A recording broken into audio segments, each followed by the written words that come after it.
সুপ্রিয় দর্শক মণ্ডলী, ঝিনাইদহ টিভির নিয়মিত আয়োজন শুভ সকাল অনুষ্ঠানে আজকে আছি আমি সোহেল রানা। আজ বাংলা 13ই ভাদ্র 1428 খ্রিস্টাব্দ, ইংরেজি 24শে আগস্ট 2021 বঙ্গাব্দ।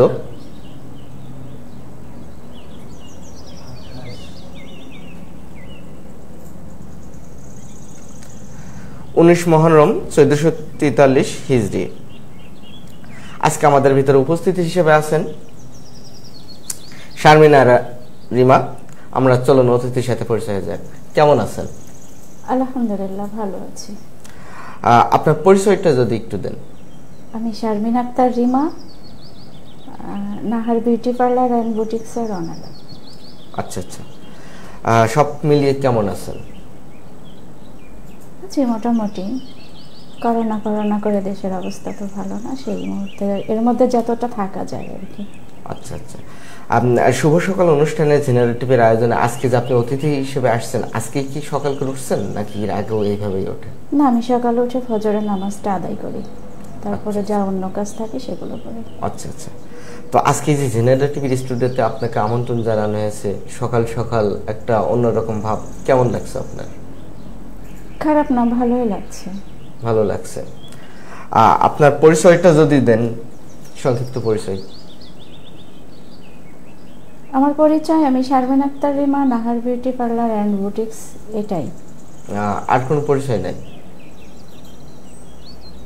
আপাতত নাই। আচ্ছা আচ্ছা, আপনার বাল্যকালে কিভাবে সকাল কাটতো আর এখন কিভাবে সকাল কাটে আপনার? বাল্যকালে সকালটা তো ঘুমিয়ে ঘুমিয়ে কাটাইতাম, দাদি ফুফি ছিল, তুলে দিত, ঘুরে ঘুরে বেড়াইতাম। আপনার কয় ভাই বোন? আমরা 3 বোন 2 ভাই। আপনি কয় নম্বর? আমি মেজো মেয়ে বাড়ির। আচ্ছা, মেজো মেয়ে। আচ্ছা আচ্ছা, মানে আপনি বাল্যকালের সকালে ঘুম থেকে উঠে কি করতেন? গ্রামের মেয়ে ছিলাম, ওই যে অনেকের গাছের নিচে যেতাম জামরুল টুকাইতে, আচ্ছা আচ্ছা, ওই যে ছবেদা টুকাইতে, এগুলো করতে যেতাম। আচ্ছা আচ্ছা, আর সেই সকালের সাথে এই সকালের পার্থক্যটা কি? কোনো মিল নাই। কোনো মিল নাই? না না না। মানে শৈশবের এমন কোন স্মৃতি আছে যেটা এখন আপনাকে মানে আনন্দ দেয়? আনন্দ দেওয়ার মতো কোনো স্মৃতি আমার নেই। তাহলে তো খুব স্যাড নিউজ। কারণ প্রত্যেকটা মানুষের বাল্যকালে এমন কিছু স্মৃতি থাকে যে স্মৃতিটা মানুষের মানে সারা জীবনের জন্য একটা আনন্দ দিয়ে থাকে। বা এমন কোন স্মৃতি আছে কিনা যেটা আপনাকে এখনো মানে কুরে কুরে খায় বা অনুতপ্ত করে? কুরে কুরে খায় এরকম স্মৃতি আমার অনেক আছে, আনন্দ দেওয়ার মতো কোনো স্মৃতিই আসলে নেই। আচ্ছা আচ্ছা, এক কথায় আমরা তাহলে কি ধরে নিব যে আপনি খুব স্ট্রাগল করে লাইফটা স্টে করছেন? এই পর্যন্ত এসেছি অনেক যুদ্ধ করে। আচ্ছা আচ্ছা, আপনি আপনার জীবন যুদ্ধ কতটুকু সফল এই পর্যন্ত মানে সফলতা অর্জন করছেন বলে কত পারছেন? আলহামদুলিল্লাহ, আমি এখন খুব ভালো আছি। আলহামদুলিল্লাহ।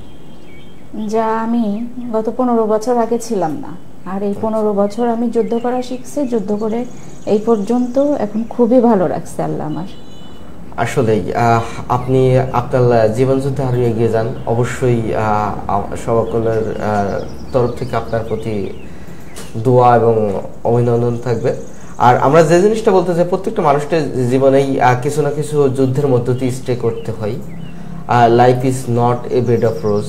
আর সেই জায়গা থেকে আমরা চাই যে আমরা যুদ্ধের মাধ্যমে আমরা জীবনে এগিয়ে যেতে চাই। কারণ যে জীবনে কোনো যুদ্ধ নাই, শুধু সুখ আর সুখ, সেটা কোনো জীবন হতে পারে না। তো আপনার শুভ সকাল অনুষ্ঠানের মাধ্যমে আপনি দর্শক শ্রোতাদের উদ্দেশ্যে আপনার লাইফের যে লাইফ স্টাইল, সেই জায়গা থেকে কিছু বলবেন? আমার লাইফ স্টাইলটা এখানে আমি নিয়ে আসছি অনেক যুদ্ধ করে এবং পরিশ্রম করে। পরিশ্রম করলে একটা সুন্দর দিন সবাই দেখতে পায়। তো অনেকে আছে অন্যের উপরে ডিপেন্ড না করে নিজে নিজে যদি কিছু করতে পারে, একটা ভালো জায়গায় যে দাঁড়াইতে পারে, যে কেউ ছেলে হোক বা মেয়ে হোক। আর আমি মনে করি একটা মেয়ের নিজের জায়গায় দাঁড়ানো খুব দরকার। অবশ্যই, কারণ বর্তমান যুগে কর্মক্ষেত্রে নারীরা কিন্তু পিছিয়ে নেই, ছেলে মেয়ে উভয়ই, বরং নারীরা কিছু কিছু ক্ষেত্র বিশেষ নারীরা এগিয়ে যাচ্ছে। তো সেই জায়গা থেকে আপনি মানে যে নারী সমাজ আছে তাদের উদ্দেশ্যে, যারা মানে স্বল্পতেই হতাশাগ্রস্ত হয়ে পড়েন, তাদের উদ্দেশ্যে কিছু বলেন। এই যে বললাম ঘরে বসে না থেকে তারা যদি ঘরে কিছু কাজ করতে পারে, কিন্তু এখন ঘরেই অনেক মেয়েরা অনলাইনে কাজ করতেছে, দর্জির কাজ, থ্রি পিস ঘরে বসেই অনেকে বিক্রি করতেছে, এগুলো করতে পারে। হাতের কাজের শেষ নাই, হাতের কাজ যদি যে কোনো কাজ যদি শিখে রাখে তাহলে কোনো মেয়ে মুখ থাকবে পড়ে না, উঠে দাঁড়াইতে পারে। আচ্ছা, আমি যেটা বলতে চাই যে সব জায়গায় কিন্তু অনলাইন সিস্টেমটা নেই। অনেকের এমন অ্যাবিলিটি আছে যে যারা গ্রামে থাকে বা গ্রামের মেয়েগুলোর কথা বলি, তারা কিন্তু কি অনলাইন সিস্টেমটা অনেকে হয়তো বোঝে না বা সেই সুযোগ সুবিধা তারা পায় না। তো সেই জায়গা থেকে তাদের ক্ষেত্রে কি বলবেন আপনি? তারা যদি বাড়িতে বসে 10-20টা হাঁস মুরগি পালে ওইখান থেকেও একটা প্রফিট আসে। গুড, আমি এটাই জানতে চাচ্ছিলাম। আসলে গ্রামের যে পরিবেশটা সেখানে সে যদি হাঁস মুরগি কিংবা গৃহপালিত কোনো পশু পালন করে সেই জায়গা থেকে কিন্তু একটা সময় এসে তার কিন্তু অনেকটা সাপোর্ট দিবে এবং এমন একটা সময় আসবে সে তাকে আর অন্যের মুখাপেক্ষা হতে হবে না, সে তার লাইফে একটা জায়গায় পৌঁছে যাবে। গুড। তো আপনার বর্তমান কি কি প্রতিষ্ঠান আছে? আমার পার্লারের মধ্যেই আমি এই যে বুটিক্সের কাজটা করি এবং অনলাইনেও আমি এগুলা বিক্রি করি। আচ্ছা আচ্ছা, অর্থাৎ আমরা অনলাইন উদ্যোক্তা হিসেবে ধরতে পারি। জি জি। আচ্ছা, আপনার পার্লারের বয়স কতদিন? 12 বছর। 12 বছর। কত সালে প্রতিষ্ঠা করেন? 11 সালে মে মাসে। 11 সালের মে মাসে, পহেলা মে পার্লারের জন্মদিন। আচ্ছা আচ্ছা আচ্ছা, তাহলে 12 বছর হয়ে গেছে। হ্যাঁ। তো আপনি এই যে পার্লার দিলেন, এত কিছু পেশা থাকতে আপনি পার্লারের দিকে কেন আসলেন? ঘরোয়া পরিবেশে আমি মনে করি খুবই একটা ভালো পেশা। আমার সংসার সামলাইতে পারি, বাচ্চা সামলাইতে পারি, পাশাপাশি আমি এটা করতে পারি। আচ্ছা আচ্ছা, মানে নিজের জায়গার স্বাচ্ছন্দ্যবোধ থেকে আপনি এই পেশার দিকে এগিয়েছেন। গুড। আপনার পার্লার সহ বুটিক্সের কাজে কি আপনি নিজেই করেন নাকি আরো মানুষ আছে? না, আমি নিজেই করি। এটা আমার বুটিক্সের কাজ কতদিন যাবত শুরু করছেন? তো এটা 2013 সাল থেকে। 2013 সাল থেকে? 11 সালে পার্লার, 13 সাল থেকে বুটিক্সের এটা। আচ্ছা আচ্ছা, আপনি বুটিক্সে আপনার জায়গা থেকে কতটুকু মানে সন্তুষ্ট কাজ নিয়ে? সন্তুষ্ট খারাপ না, কিন্তু মাঝখানে আমার বাচ্চা অসুস্থ ছিল, ভারতে নিয়ে আনা নেওয়া করতে করতে আমার পুঁজি নষ্ট করে ফেলেছিলাম। মাঝখানে 3 বছর অফ ছিল, আমি আবার এই 1 বছর শুরু করছি করোনার থেকে। আচ্ছা আচ্ছা, মানে এমনিতেই আপনার স্ট্রাগল লাইফ, সেই জায়গা থেকে হয়তো ভাগ্যটা অতটা সহায় হয়নি আপনার। আমার আসলে হেল্প করার মতো কেউ নাই, তবে বুটিক্সের যে ব্যবসাটা, আমার একটা বড় ভাই আছে, সারাক্ষণ সে পেছন থেকে আমাকে হেল্প করে। আমার 20,000 টাকা দিয়ে বলল যে এই টাকাটা দিয়ে তুমি কাপড়ের ব্যবসা করো। তার কাছ থেকে টাকা নিয়ে আমি পরের দিনই কুষ্টিয়ায় চলে যাই, যে ওইখান থেকে কিছু কাপড় নিয়ে এসে এই যে শুরু করছি টুকটাক। ওইখান থেকে কিছু কাপড় চলতো, মাঝখানে থ্রি পিস গুলো ছিল না। আচ্ছা আচ্ছা, অর্থাৎ আপনাকে হেল্প করার জন্য কেউ না থাকলেও একজন মানুষ অন্তত পক্ষে আপনাকে হেল্প করেছে। কয়েকজন মানুষই আছে পেছন থেকে আমাকে খুব হেল্প করে, মানে ওই যে সাহস দিয়ে হোক, অর্থ দিয়ে হোক। আসলে সবসময় সাপোর্টটা শুধু ফিনান্সিয়াল হলে হয় না, মানসিক একটা সাপোর্টও কিন্তু বড় জায়গা অবশ্যই। তো আপনার পরিবারে কতজন সদস্য আছেন এখন বর্তমানে? 3 জন আছেন। গুড। তো আপনি বুটিক্সের কাজের যে পণ্য উৎপাদন হয় সেগুলো কোথায় মানে সেল করেন? আমি এটা অনলাইন মার্কেটে সেল করেন? নিয়ে আসে বিজনেস করে, আমি নিজে তৈরি করি না। ওসে কিনে নিয়ে এসে বিজনেস করেন। আচ্ছা আচ্ছা, গুড। আপনার জায়গা থেকে আপনি কি মনে করেন যে আপনি যে বুটিক্সের কাজ করেন এটা যদি আরো ভালো কিছু ফ্যাসিলিটি পান তাহলে আরো বেটার কিছু জেনেদার মানুষকে বা সারা বাংলাদেশের মানুষকে উপহার দিতে পারবেন? তা পারা যায়, তো শ্রম দিতে হবে এটার পেছনে, আর পুঁজির দরকার। আচ্ছা আচ্ছা, এটা কেমন পুঁজি হলে আপনি মনে করেন যে এটাকে আরো ভালোভাবে রান করা যায়? কেমন পুঁজি? আসলে পুঁজির তো কোনো শেষ নাই। একটা শোরুম নিতে গেলে, সেই শোরুমটা সাজাইতে গেলেও আমার একটা এখানে অনেক টাকার ব্যাপার। কিন্তু আমি তো সেটা পারি নাই। আমার রুমের ছোট একটা রুমের মধ্যে পার্লার এবং এটা করি। আচ্ছা, ওখানকার কি কি পণ্য উৎপাদন করেন বা কি কি তৈরি করেন বুটিক্সের?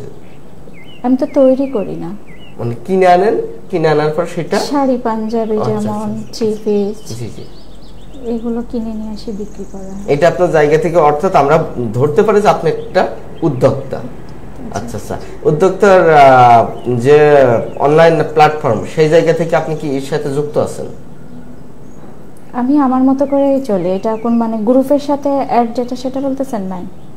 আচ্ছা আচ্ছা, মানে নিজের জায়গা থেকে নিজের মতো করে সেটা চলবে। আচ্ছা আচ্ছা, এটা কি আপনার যদি ঝিনাইদহ যে অনলাইন মার্কেট আছে বা সারা বাংলাদেশে যে অনলাইন বিজনেস মার্কেট আছে, তো এখানে যদি আপনাকে সুযোগ সুবিধা দেওয়া হয় বা এখানে আপনাকে অ্যাড করা হয়, এখানে কি আপনি যুক্ত হতে ইচ্ছা পোষণ করবেন? আচ্ছা, যুক্ত হবেন। আচ্ছা, তো আপনার শিক্ষা জীবনে যাই আমরা, শিক্ষা জীবনটা আমরা জানতে চাই, এবং আমাদের ঝিনাইদহ টিভি যারা আজকে লাইভ প্রোগ্রাম দেখছেন সেই দর্শকদের উদ্দেশ্যে আপনার শিক্ষা জীবনটা যদি আমাদের মাঝে বলেন। শিক্ষা জীবনটা আসলে আমার ওইভাবে শিক্ষা গ্রহণ করা হয়নি। আমি ক্লাস 5 ওই পর্যন্তই, তারপরে আমার স্কুলে যাওয়া হয়নি। আমার 13 বছর বয়সে বিয়ে দিয়ে দেয়। আচ্ছা আচ্ছা, তো আপনি এত স্বল্প শিক্ষা গ্রহণ করেও এত সুন্দর একটা উদ্যোক্তা গ্রহণ করছেন, অবশ্যই আপনি প্রশংসার দাবিদার রাখেন। তো আমাদের ঝিনাইদহ টিভি যারা আজকে সরাসরি প্রোগ্রামটা দেখছেন, তো আমরা তাদের কাছে অবশ্যই আপনার জন্য শুভকামনা কামনা করছি, এবং সেই সাথে আপনার যে শিক্ষা জীবনের প্রথম যে ধাপটা অতিক্রম করছেন, সেই শিক্ষা জীবনটা কোথা থেকে শুরু করছেন, মানে কোন স্কুল থেকে? আমাদের পবহাটি বাবুর আলী স্কুল নাম করে একটা স্কুল আছে। আচ্ছা আচ্ছা, বাবুপাড়া, অনেক দূরে। শিক্ষা জীবনে এমন কোনো ঘটনা আছে যেটা এখনো মনে পড়ে? ওরকম কোনো ঘটনা নাই। এমন কোনো ঘটনা নাই। আচ্ছা, আপনার শিক্ষা জীবন থেকে ড্রপ আউট হওয়ার অন্যতম কারণ ছিল কি বাল্যবিবাহ? না, ফ্যামিলির সমস্যা। Family crisis. আমার মা ছিল না। ও আচ্ছা আচ্ছা, বাবা ছিল শুধু। বাবা ছিল। সেই জায়গা থেকে অনেক স্ট্রাগল করে সামনের দিকে এগোতে হয়েছে। গুড। তো আপনার যে বিউটি পার্লার করছেন এখন, আপনার মানে বিউটি পার্লারে দিয়ে আপনি কত ভাগ সফলতা মনে করেন নিজের কাছে? 100 ভাগ ওই পর্যন্ত আমি পৌঁছাইতে পারিনি, তবে আছি, যতটুকু হচ্ছে ভালো আছি, এটাই আর কি। মানে ভালো থাকার ভিতরে কিন্তু অনেকগুলো ভালো আছে। একটা আছে মন্দর ভালো, একটা আছে ভালো, আর একটা আছে ভালোর ভালো। আপনি কোনটা আছেন? ভালোর মধ্যেই ছিলাম। মানে এই যে 18-19 মাস ধরে যে করোনা, এর মধ্যে মানে মন্দর মধ্যে দিয়ে ভালো, মানে মন্দের ভালো, মন্দের ভালো। আচ্ছা আচ্ছা, আমরা এক কথা বলতে পারি যে আজ যে করোনা মহামারীর ভিতরে বিশ্ব এখন স্থবির হয়ে পড়েছে, সেই জায়গা থেকে আমরা চাই যে এখান থেকে কামব্যাক করতে। তো শুধু আমাদের দেশ না, বিশ্বের প্রতিটি দেশে করোনা মহামারীর সাথে যুদ্ধ করছে। যে মানুষটা ধরেন এই বাংলাদেশ একটা ছোট্ট দেশ, সেই জায়গা থেকে অনেক মানুষ কর্মসংস্থানহীন হয়ে পড়েছে। তো সেই জায়গা থেকে অনেকেই চাকরি থেকে চাকরিচ্যুত হয়েছে, কর্মসংস্থান নতুন করে সৃষ্টি হয়নি, যার কারণে এক ধরনের বড় ক্রাইসিস আমাদের দেশে মানে শুরু হয়েছে। তো সেই জায়গা থেকে আপনি যে নতুন করে করোনার ভিতরে এমন একটা বিজনেস শুরু করলেন, এক বছর এতগুলো বছর থেমে যাওয়ার পর আবার শুরু করলেন, তো সেই জায়গা থেকে আপনার নতুন কোনো বেগ পেতে হয়েছে কিনা?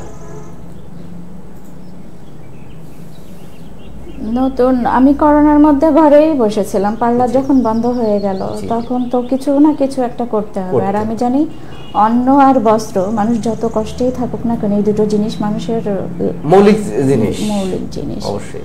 তো সেই জায়গা থেকেই ফিরে আসা করছি, অল্প অল্প করে শুরু করছি। আর নাহার হেসেল ঘর নামে আমার একটা আইডিয়া আছে। নাহার হেসেল ঘর, আমি ওইখানে পিঠা বিক্রি করছি গত 6 মাস ধরে ওইখানে।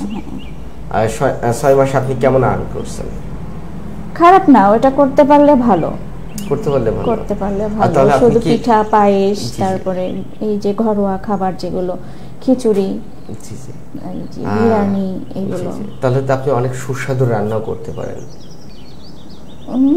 বেশি ভালো পারি কিনা জানি না। না, একজন মানুষ সুস্বাদু রান্না না করলে তো একটা জিনিস সেল হয় না।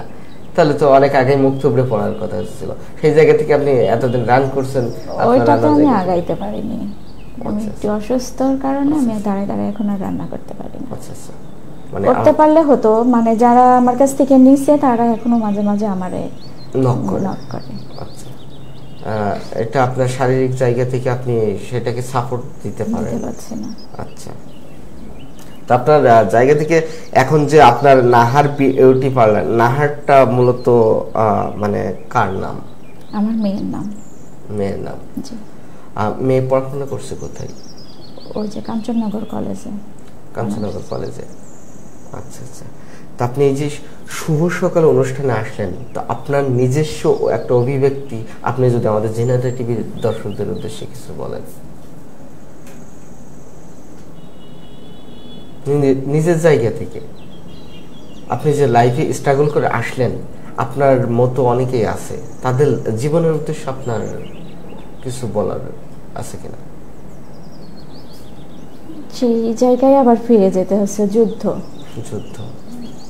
করে। আমি কিন্তু 2002 সালে আমার মেয়েকে নিয়ে আমি আলাদা হয়ে যাই। আমি যখন আমার মেয়েকে নিয়ে আমার বাপের বাড়ি যাই, সবাই আমাকে মনে করেছিল আমি বোঝা। তো সেইখান থেকে আমি থেমে নেই।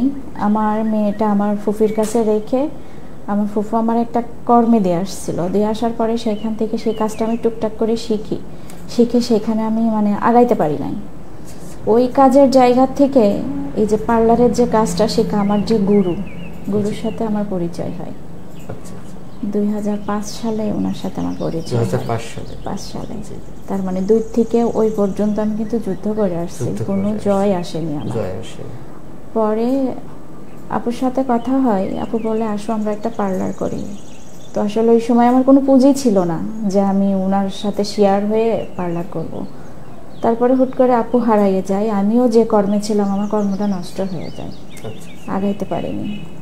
না পারার কারণে একদিন হুট করে আমি যে বাড়ি ভাড়া আছি ওই বাড়ির ছেলে একটা ওই যে কাগজে ছাপাই পার্লারের বিজ্ঞাপন যেটা, ওইটা নিয়ে এসে আমাকে দিল। তখন আমি বললাম আমি নাকি চিনি বলে ওই দিন আমি ওই আপুর সাথে দেখা করতে গেছি, যে দেখি আপুর একটা বেবি হয়েছে। আপুর সাথে কথা হওয়ার পরে যেটাই হলো, আমি তখন বাড়িতে বসেই থাকি।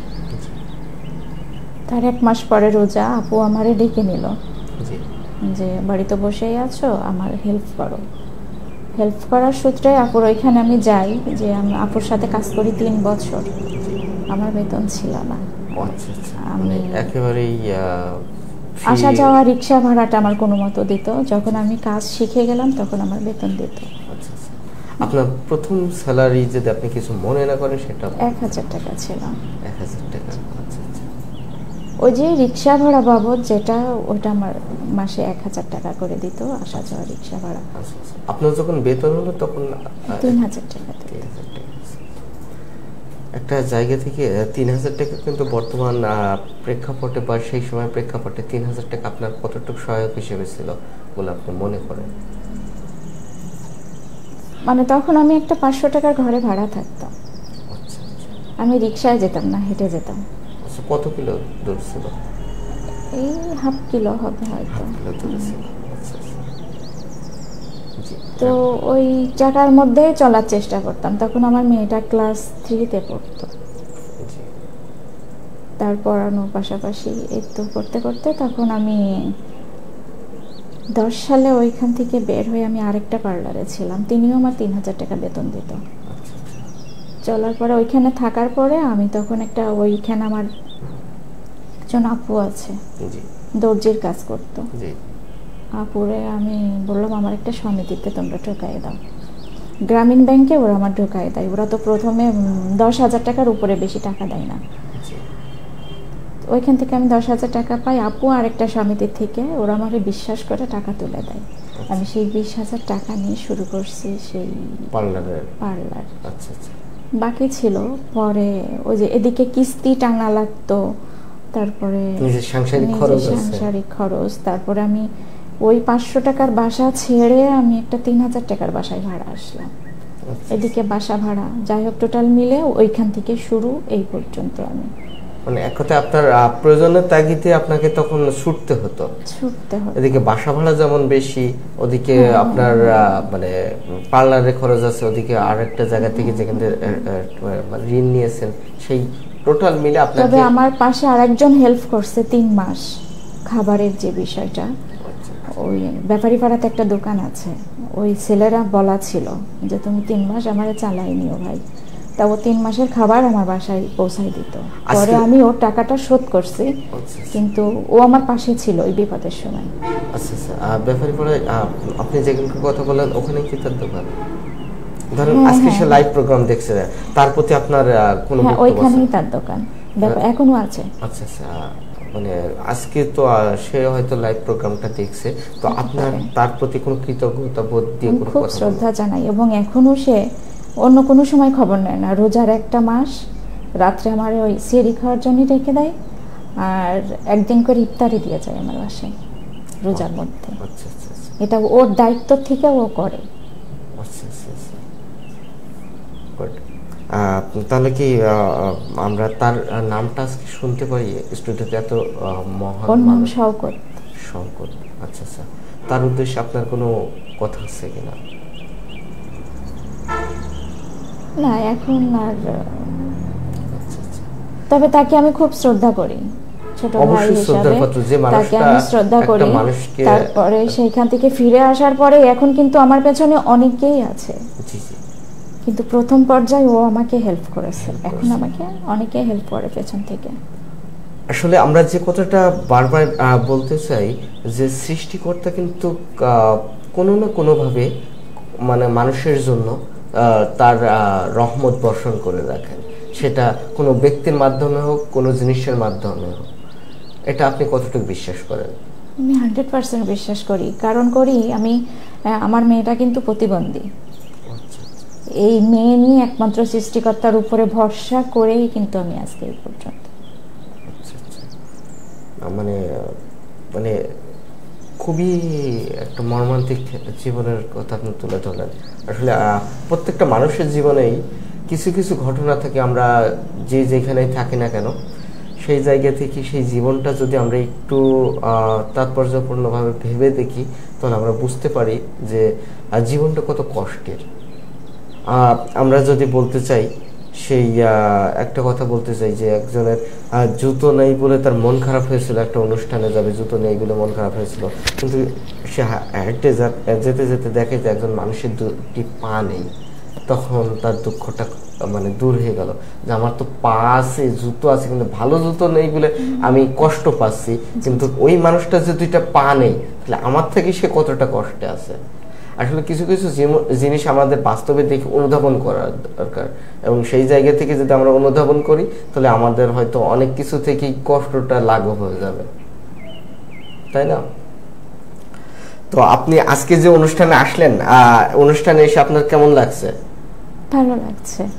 শুভ সকাল অনুষ্ঠানে আপনি আজকে কি বাড়তি কোনো টেনশন নিয়ে উঠেছেন, নাকি আজকে উৎফুল্ল হয়ে উঠেছেন?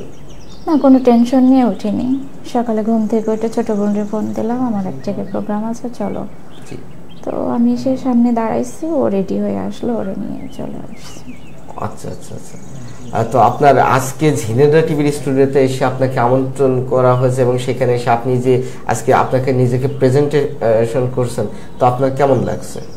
ভালো লাগছে। ভালো লাগছে, গুড। মানে সকালটা শুরু হয় কি মানে কি কাজ দিয়ে? নামাজ দিয়ে? জি, আমার সকালটা শুরু হয় নামাজ দিয়ে। এর আগে সকালটা কেমন শুরু হতো যখন আপনার যুদ্ধের জীবন আপনি মানে পার করছেন? চেষ্টা করতাম ফজরের নামাজটা দিয়ে শুরু করার। তখন কি একইভাবে সকাল শুরু করতেন? আচ্ছা আচ্ছা।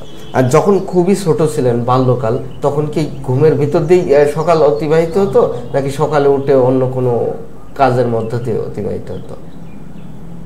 না, ঘুমের মধ্যে দিয়ে, ছোট ছিলাম তো, আসলে দাদি ফুপুর কাছে থাকা, ওইভাবেই দেখা যাচ্ছে। উঠছি ঘুম থেকে, তেমন কোনো কাজ ছিল না। ছিল আমার দাদি, আমাদের বাড়িতে ঢেকি ছিল, ঢেকিতে ওই যে চাল ছাটাই করে ওই চালটা আমাদের বাড়িতে বিক্রি হতো, দাদির সাথে হেল্প করতাম আর কি, যতটুকু পারতাম ছোট মানুষ হিসাবে অতটা দাদিকে হেল্প করার চেষ্টা করতাম। আপনি যে কথাটা বললেন যে মা মারা গেছে, আপনার কত বছর বয়সে মা মারা গেছে? আমার যখন 7 মাস বয়স, তখন আমার আম্মা আমাকে রেখে আমার নানা বাড়ি চলে যায়। আচ্ছা আচ্ছা। তারপরে সেই 7 মাসের বাচ্চা আমার দাদি মানুষ করছে। আসলে মানুষের জীবনটা যে কতটা কষ্টের ভিতরে অতিবাহিত হয়। আপনার সাথে পরিচয় না হলে হয়তো আমরা জানতাম না। আজকে যারা ঝিনাইদহ টিভি দর্শক আজকে সরাসরি প্রোগ্রামটা দেখছেন, আসলে কিছু কিছু জীবন থেকে আমাদের শিক্ষা নেওয়া উচিত, যে একটা মানুষের জীবন কতটা কষ্টের ভিতর দিয়ে অতিবাহিত করলে সুখের দিনগুলোর স্পর্শ পাওয়া যায়। ঠিক তেমনই একজন অতিথি আজকে আমাদের মাঝে উপস্থিত হয়েছেন, যে তিনি তার বাল্যকাল থেকেই জীবনের সাথে যুদ্ধ করতে করতে আজ অবধি এসে পৌঁছেছেন। এখন তিনি একজন স্বাবলম্বী মানুষ, তিনি তার জীবনটাকে স্টে করছেন, একটা পরিবারকে চালাচ্ছেন। সেই থেকে তিনি এখনো তার মুখে হাসি ধরে রেখেছেন এবং সৃষ্টিকর্তার প্রতি বিশ্বাস রেখেই আজকে তিনি তার জীবনে লক্ষ্যে এগিয়ে যাচ্ছেন।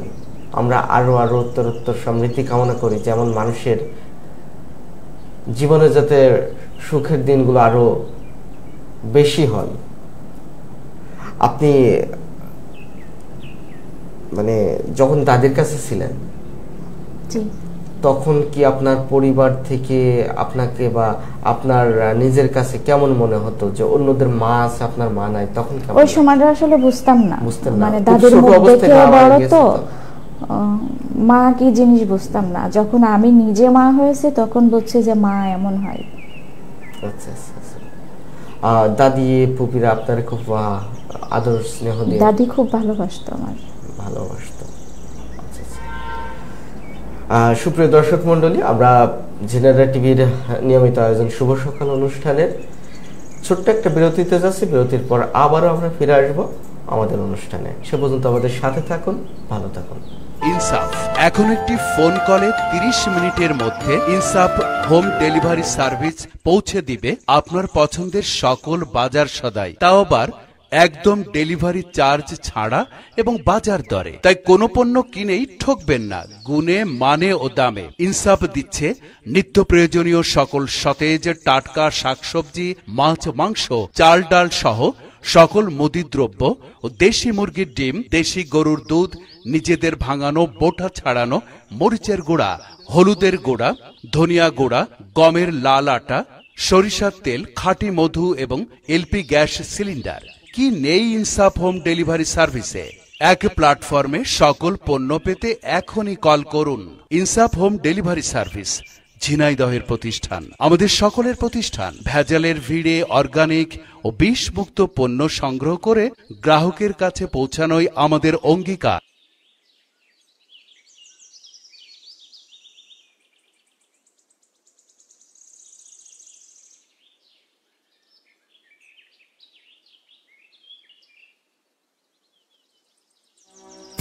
ঝিনাইদহে ব্যতিক্রম ধর্মী প্রতিষ্ঠান নিপুণ লেডিস কর্নার, শুধুমাত্র মহিলাদের জন্য, মহিলা দ্বারা পরিচালিত। এখানে পাচ্ছেন বিভিন্ন ডিজাইনের রেডিমেড ব্লাউজ, পেটিকোট, হেজাব ওড়না, ওড়না, ওয়ান পিস, টপস, প্লাজো, টাইস, জিন্স প্যান্ট, জিন্সের লেডিস শার্ট, ইমিটেশনের গহনা, সীতাহার, চুর, বালা, লেডিস পার্টস, আধুনিক ডিজাইনের কানের দুল সহ মহিলাদের যাবতীয় সামগ্রী বিক্রেতা। নিপুণ লেডিস কর্নার, শীতাতপ নিয়ন্ত্রিত। নিপুণ জুয়েলার্স, রেডিমেড ও অর্ডারি গহনার নির্ভরযোগ্য প্রতিষ্ঠান। 1299 মার্কেটের পাশে, হাসিয়া আমির প্লাজা, গীতাঞ্জলি সড়ক, ঝিনাইদহ।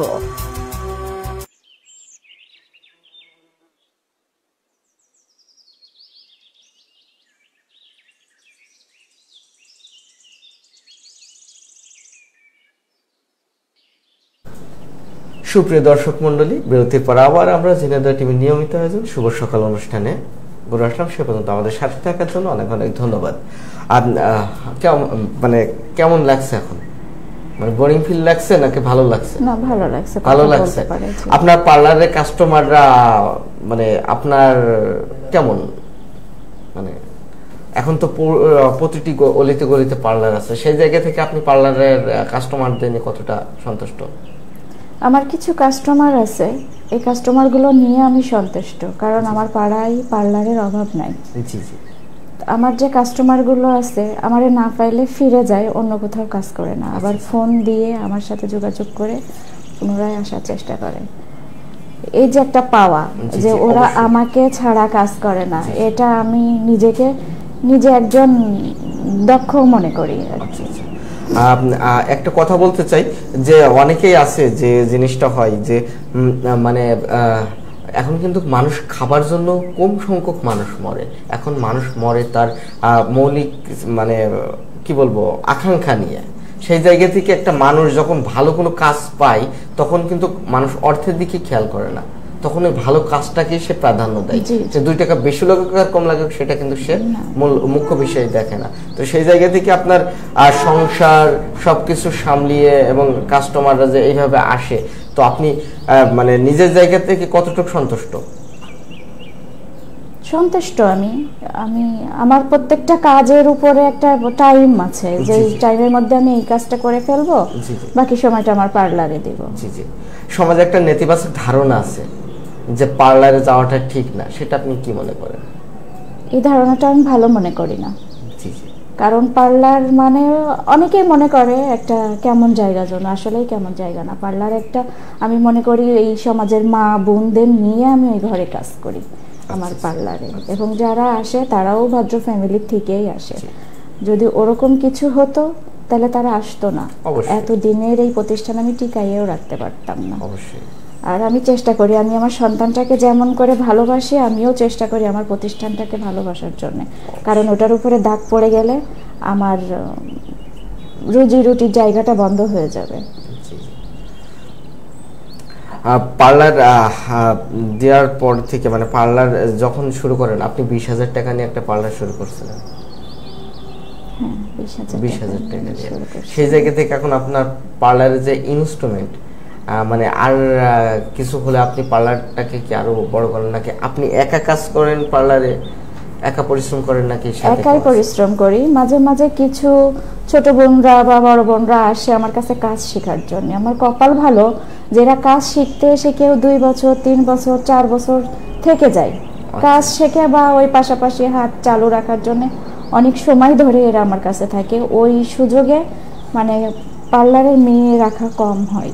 আচ্ছা আচ্ছা, যার কারণে একজন তো আপনার সাথে থাকে, আর আমার মেয়ে আমাকে হেল্প করে। আপনার মেয়ে কি আপনার মতোই মানে দক্ষ? না, ওরকম দক্ষ না, যতটা করে আমি খুশি, সেখান থেকে খুশি। আচ্ছা আচ্ছা, আপনার ভবিষ্যৎ পরিকল্পনা কি? যুদ্ধ করতে করতে এই পর্যন্ত এসে মানে কেমন যেন আর অসুস্থ হয়ে গেছে। ভবিষ্যতে আমার অনেক আগানোর চিন্তা, যেমন নিজের একটা বাড়ি নেই, কিন্তু আমার ভাড়া বাড়িতে থাকি, তো একটু জমি, যাই হোক একটা বাড়ি, অন্তত মেয়েটাকে একটা ভালো জায়গায় রেখে যাওয়ার চিন্তা ভাবনা এটা আমার মাথার মধ্যে। আচ্ছা আচ্ছা, ব্যবসা নিয়ে আপনার ভবিষ্যৎ পরিকল্পনা কি? আগানোর চিন্তা ভাবনা আছে।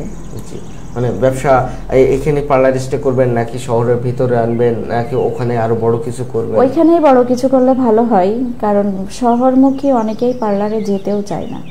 আচ্ছা, ছোট শহর, জি, মা বোনরা অনেকে আছে লোকায়ে চোরায়ে পার্লারে যায়, আর শহরমুখী হলে ওটা একদম শহরমুখী হয়ে যায়, অনেকের নজরে আসে এটা।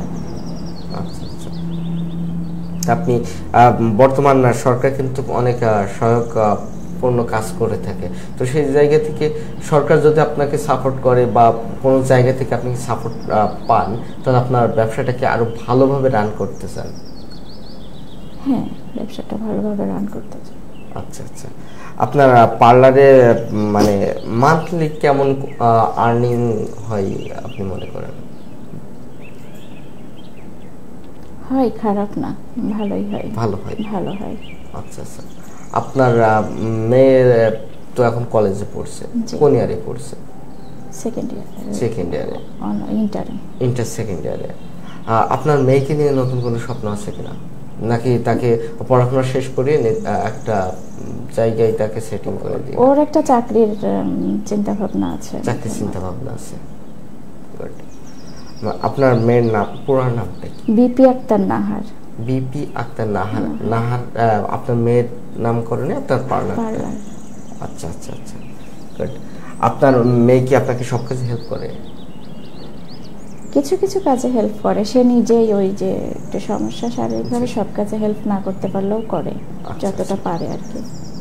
গুড। না তো আপনি যে কথাটা বললেন যে আপনার ছোটকালের সকাল গিয়েছে একেবারে ঘুমাতে ঘুমাতে, মানে আপনার মেয়েরও কি সেই একইভাবে সকালটা যায়? না, সে নামাজ পড়ে।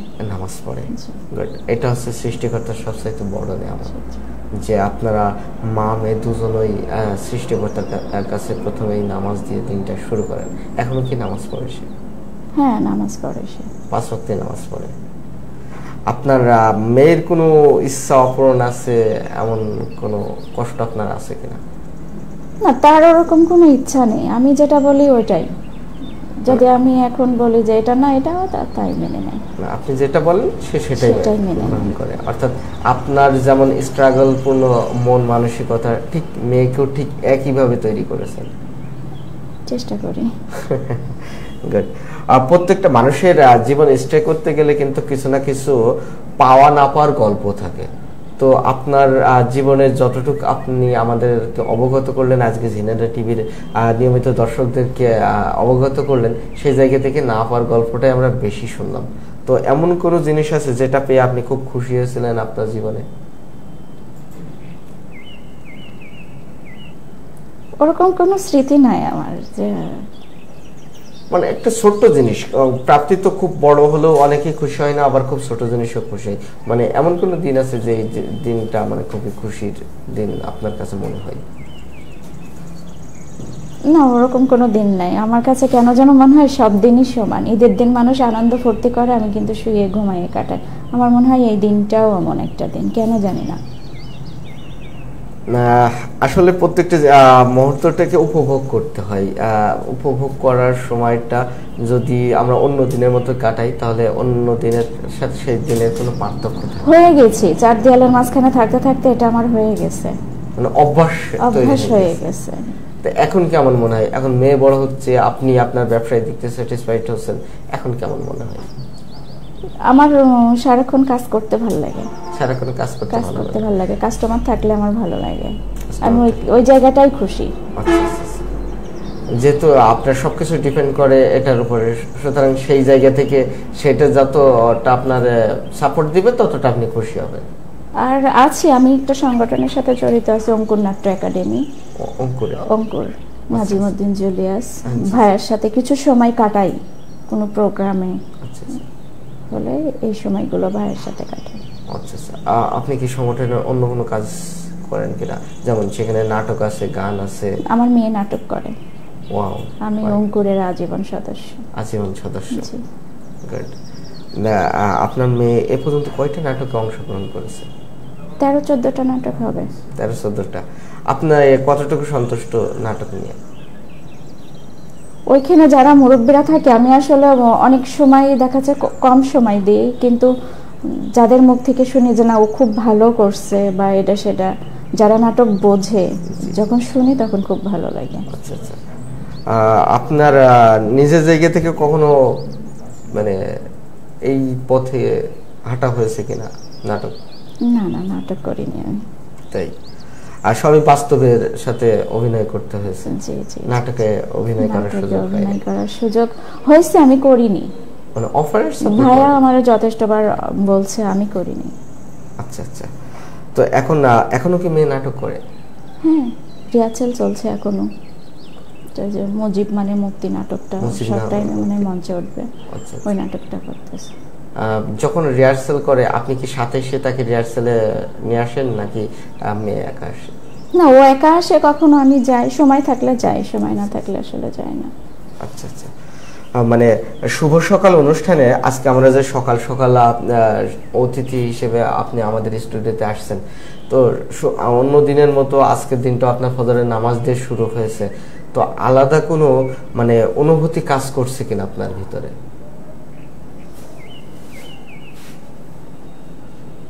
বুঝতে পারছি না। মানে প্রতিদিনই তো নামাজ দিয়ে আপনার সকাল শুরু হয়, রুমের মধ্যে টুকটাক কাজ থাকলে, কিন্তু আজকে সমস্ত কাজ ছাড়া আজকে যে ঝিনাইদহ টিভির একটা সরকারি অনুষ্ঠানে আসছেন, সেই জায়গা থেকে আপনার নিজের কাছে কোনো অনুভূতি? ভালো লাগছে, শুধুই ভালো লাগছে, আসতে পেরে ভালো লাগছে। মানে দর্শকদের উদ্দেশ্যে আপনার কোনো বলা আছে কিনা? তা আপনার যে লাইফটাকে রান করছেন, লাইফে অনেক ভাঙা গড়ার মধ্য দিয়ে আপনার লাইফটাকে নিয়ে আসছেন, সেই জায়গা থেকে আপনার মতো যারা বা আপনার থেকে পিছিয়ে যারা, তাদের উদ্দেশ্যে কিছু বলেন। যারা পিছিয়ে আছে পিছিয়ে থাকবে না, আল্লাহ আমাদের দুইটা হাত দিছে, বোঝার মতো একটা মন দিছে, পরিশ্রম করলে একটা ভালো দিন। আমি প্রথমে একটা কথা বলেছি যে অনেকেই আছে স্বল্পতেই হতাশ হয়ে যায়। আপনি যেমন মাত্র 7 মাস বয়সে আপনার মা মারা যায়, সেই জায়গা থেকে আপনি সেখান থেকে ফুপি দাদির কাছে মানুষ হয়ে আজকের এই জায়গায় অবস্থান করছেন।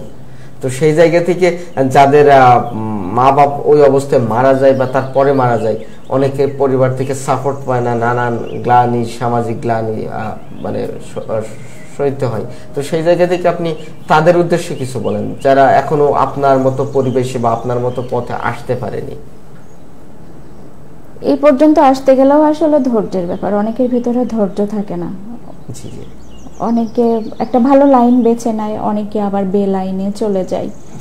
আমার মনে হয় বে লাইনে না যে লাইনে এসেই যদি পরিশ্রম করে বা কেউ সাহায্য নেয়, সে যদি বুঝতে না পারে আরেকজনের কাছ থেকে যদি সাহায্য চাই বা এসে এর সাথে পরামর্শ করে একটা কিছু করা উচিত। অবশ্যই। আসলে প্রত্যেকটা জীবনের একটা জিনিস থাকে, সেটা হচ্ছে ভাঙা গড়া। আপনি যে জিনিসটা বললেন, অর্থাৎ মূল জিনিসটা হচ্ছে ধৈর্য থাকতে হবে। ধৈর্য হারা হলে চলবে না। আপনি ধৈর্যের সাথে জীবনে এতগুলো পথ অতিক্রম করেছেন, ধৈর্য যদি না থাকতো তাহলে আপনার হয়তো অতিক্রম করা সম্ভব হতো না। আমার মেয়ে মাঝে মাঝে আমারে বলে যে তুমি আসলে পারো। আমার মেয়েটা, আমার দেখার মতো কেউ ছিল না আমার সংসারে, তখন আমি একাই ছিলাম, ও তো হাঁটতে পারতো না। ওরে কোলে করে নিয়েও পর্যন্ত আমার বাথরুমে যাওয়া লাগছে। 4 বছর পরে আমার মেয়ে হাঁটা শিখছে, তো ওই 4 বছর আমার বুকে করে টেনে নিয়ে বেড়ানো লাগছে।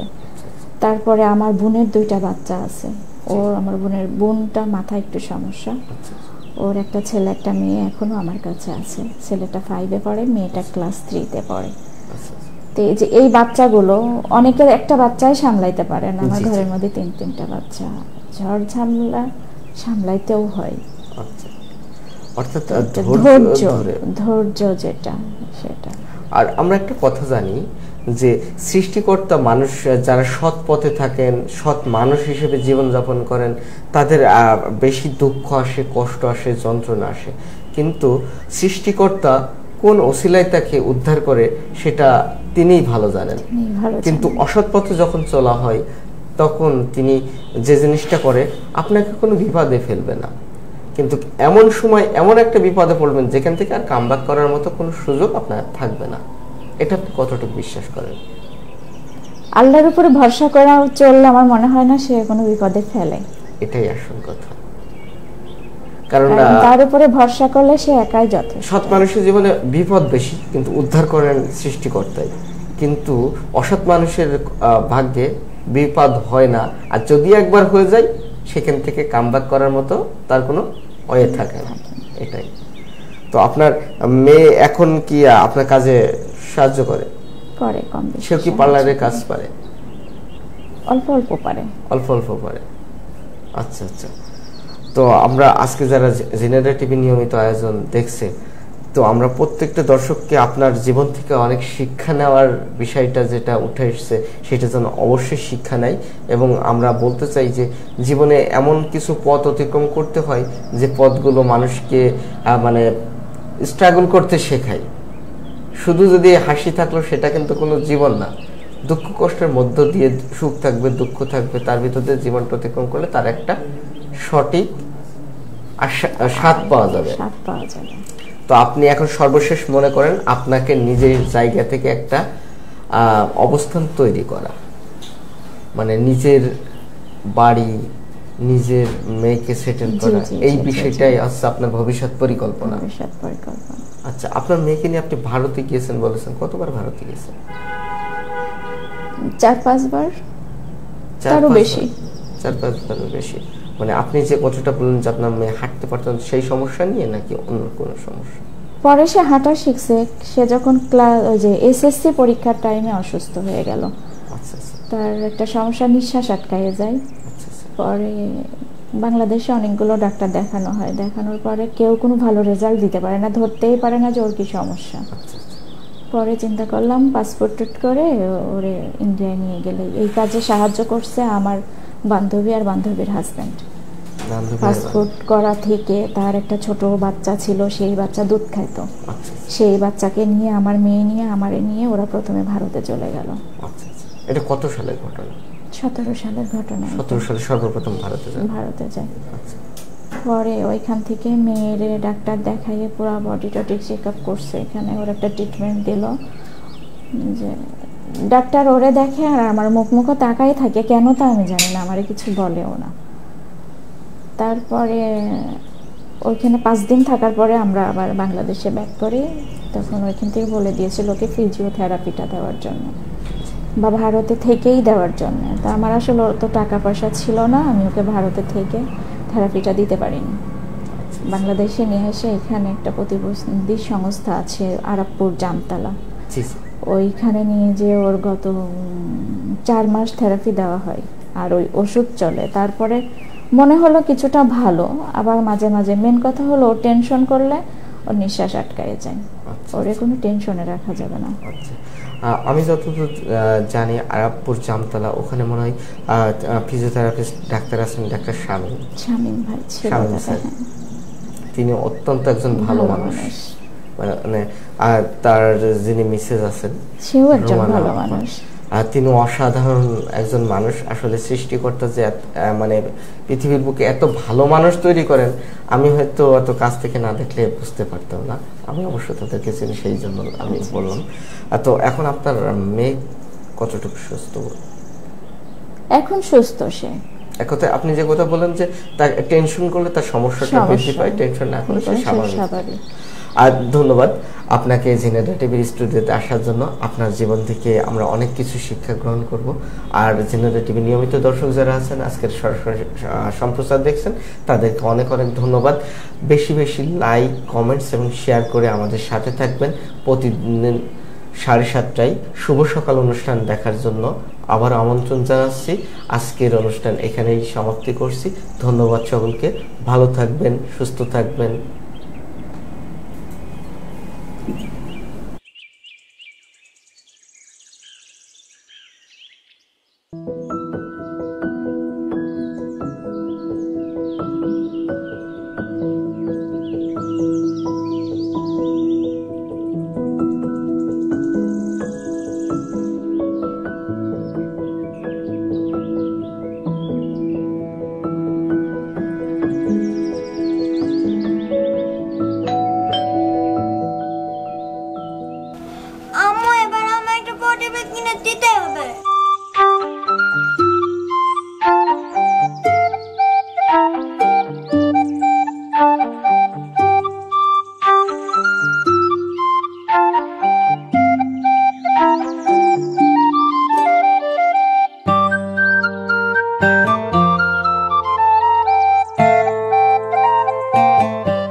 এভাবে আর কতদিন বলো তো?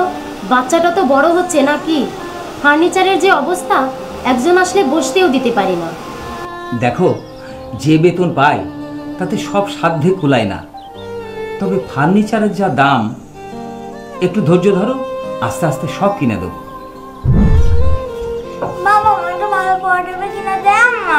ঠিক আছে আম্মু, ভালো পড়ার টেবিল কিনে দেবো। যাও এখন খাওয়ার টেবিলে যাও, আমি আসছি। আচ্ছা শোনো, পাশের বাসার ভাবিদের বাসা ফার্নিচার দিয়ে কি সুন্দর করে সাজানো, তুমি জানো? পাশের বাসার ভাই আর আমি একই চাকরি করি, কিন্তু কি করে সম্ভব? শোনো না, ভাবির কাছ থেকে শুনলাম আমাদের ঝিনাইদহ নাকি আপন ঘর আছে, সেখানে নগদ আর সহজ কিস্তিতে ভালো মানের ফার্নিচার পাওয়া যায়। তাই নাকি? ঝিনাইদহ এই আপন ঘর কোন দিকে বলো তো? এই তো আমাদের পাগলাখানার মোড়ে আপন ঘর। হ্যাঁ, পাগলাখানার মোড়ে? তাহলে খাওয়া দাওয়া করে আজই যাব আপন ঘরে ফার্নিচার কিনতে। কি খুশি তো?